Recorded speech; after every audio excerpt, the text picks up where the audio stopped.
ดีอาจารย์ข้าพเจ้าชื่อแพทย์สุตาเป็นนักศึกษาการแพทย์ปีหนึ่งจะจะมาสาธิตเกี่ยวกับหัวข้อการส่งสารหนักเราคนในกรณีคนเจ็บท้องเนาะคนก่อนอื่นต้องศึกษาของคนเจ็บชื่อนางมีอายุ23ปีอยู่บ้านรักเมืองปากเซ่แขวงจำปาสักเมื่ออื่นก็ไปหาคนเจ็บ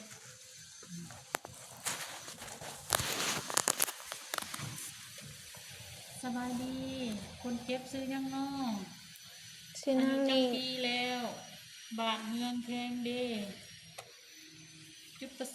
อืมข้าพเจ้าเองซื้อแพงสุกตาเนาะเป็นนักศึกษาการแพทย์ปีหนึ่งลงอยู่ในแผนกนี้เนาะจุดประสงค์จุดประสงค์ในการส่งสารหนักเนาะคนเจ็บนี่บ่ให้คนเจ็บอีกเมื่อยร้ายเนาะนั่นแหละเพื่อทดแทนหนักในร่างกายที่เสียสูญไปเนาะน้องมียาหรือบ่ถามว่าน้องมียาเดี๋ยวสิเอายาน้องไปเกี่ยมก่อนเด้อให้น้องพักผ่อนก่อนเด้อสัก3-5 นาทีก่อนเนาะเอามาเกี่ยมก่อนอื่นต้องล้างมือเพื่อหาขั้นตอนเนาะมันสะอาดคือเก่าเนาะ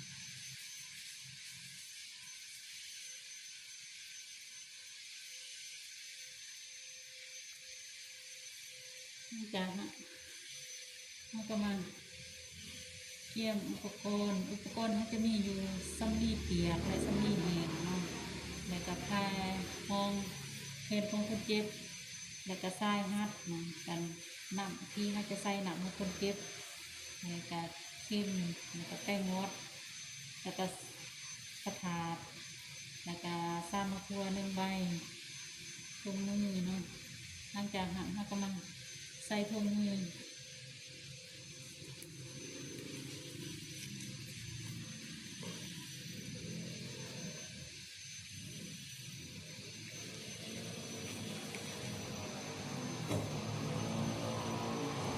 อย่าง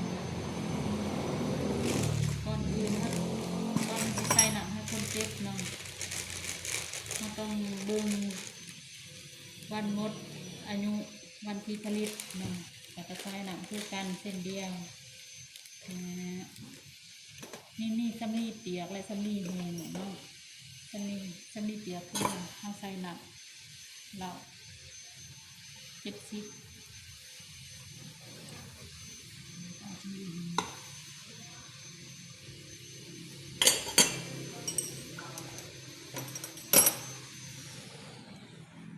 มันจะฮะน้ำอนามัยเนาะอนามัยโคเคสปากคงหนับเนาะหนับทะเลที่จะใส่ให้คนเจ็บถิ่นใส่ขี้ทั่วไปแต่หากเราอีกเรื่องนึง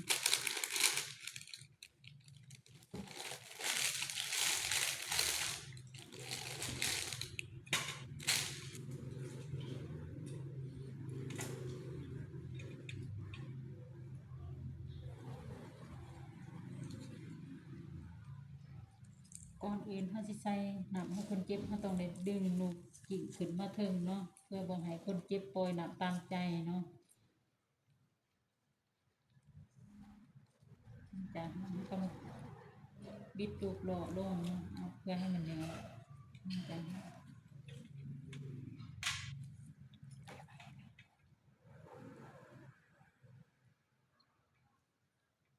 แล้วก็บีบสายหนับแล้วกันปล่อยหนับเนาะหนับลงประมาณ1 ชน2ลงไปเนาะมาจากหางห้องเกี่ยมเรียบร้อยอุปกรณ์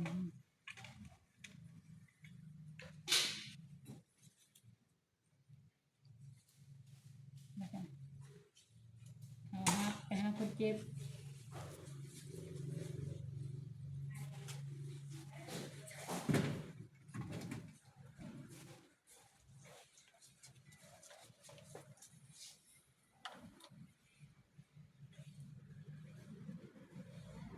ไล่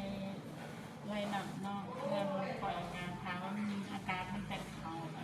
จะพูดถึงว่าจะคอยออกมาเนาะคอยทำออก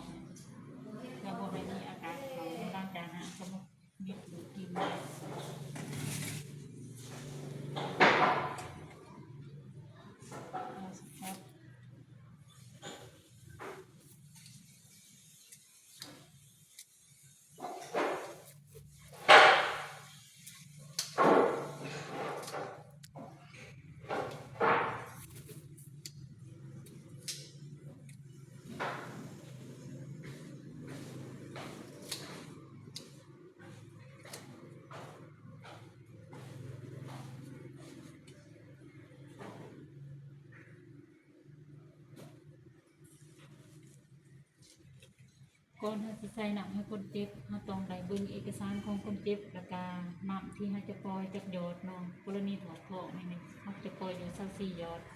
24หยอดจะหมดอยู่ภายใน7 ชั่วโมงเนาะนั่นจะหาก็มาเอาหาย่างกันห้องกันเปื่อนนี่เนาะมูลแขนคนเจ็บขออนุญาตด้วยน้องเด้อใส่น้ำนั่นจะหา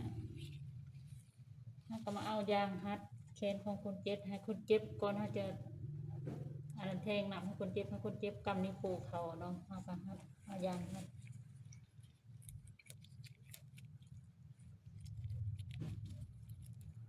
เจ็บในเด้อเล็กน้อยเด้อก็เอาได้น้องเด้อมันจะหา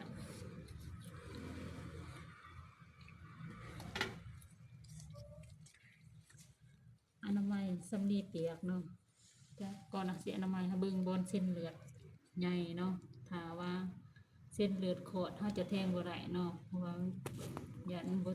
ถึงจะอันนั้นกระเตงก่อนอื่นเขาก็อนามัยเบิ่งแต่ลุมแต่ถึงหาลุมเนาะจะหาต้องมาทิ้ง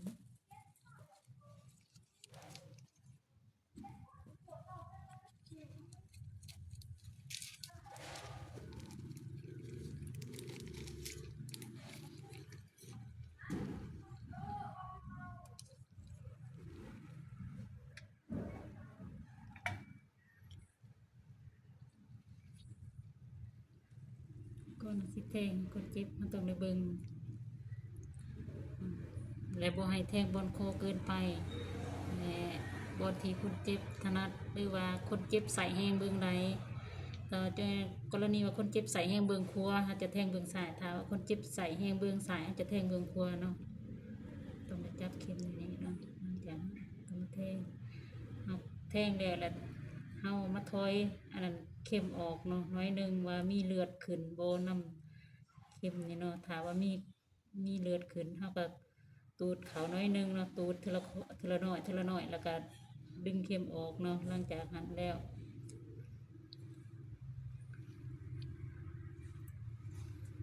ก็มา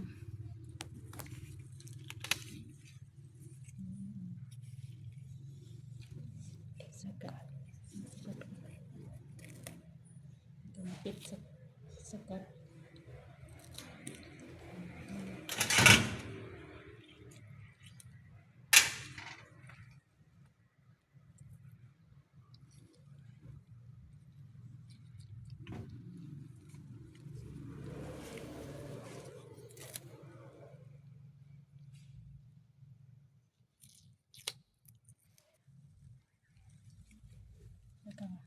ปล่อยนะ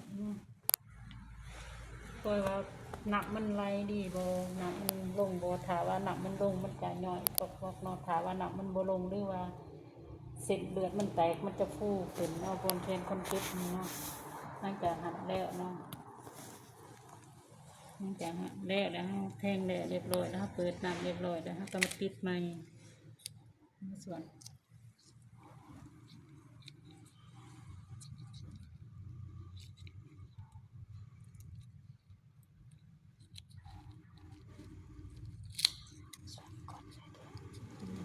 กดแล้วหลังจากนั้นแล้วเด้อน้องพักผ่อนน้องพักผ่อนตามสบายเด้อเป็นจะได้ถามว่าหนำบ่ลงหรือว่าจังไดให้น้องไปบอกแพทย์น้องเวลาน้องขอแนะนำนี่น้องก่อนน้องสิเข้าห้องน้ำทุกครั้งหรือว่าทุกกรณีน้องให้ตรงเวลาน้องเข้าห้องน้ำบ่ให้เอาแขนเบื้องที่มีทรายน้ำโยกขึ้นเทิงน้องเฮ็ดจะเฮ็ดให้เลือดมันไหลน้ำทรายน้ำเนาะไปเฮ็ดให้มีการอุดตันเนาะบ่ให้น้ำจะบ่ลงเนาะถ้าว่าน้ำบ่ลงว่าเป็นจะได้เนาะให้น้องบอกแพทย์เด้อแพทย์ยามอยู่หันเด้อมีเท่านั้นแล้วขอบใจให้น้องทุกคนเด้อหลังจากหันแล้วเขาก็มาเกี่ยมเนี่ยอุปกรณ์เนาะ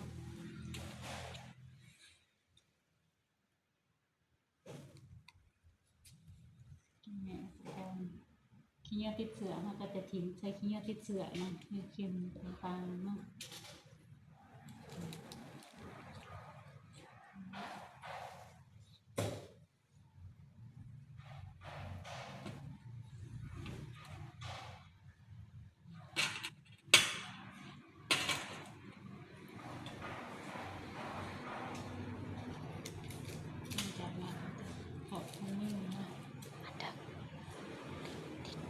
ถ้าเราทุ่มือแล้วก็มาล้างมือด้วยน้ำอังโกนเนาะน้ำขั้นตอนที่เกา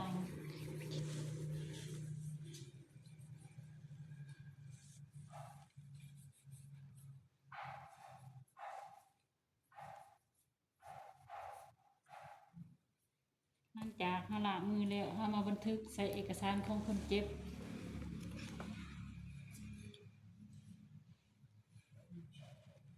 คนเจ็บซื้อนามินี่ได้ใส่น้ำ NNS 1,000 มิลลิลิตรโปรยซาซีหยดภายใน7 ชั่วโมงเนาะ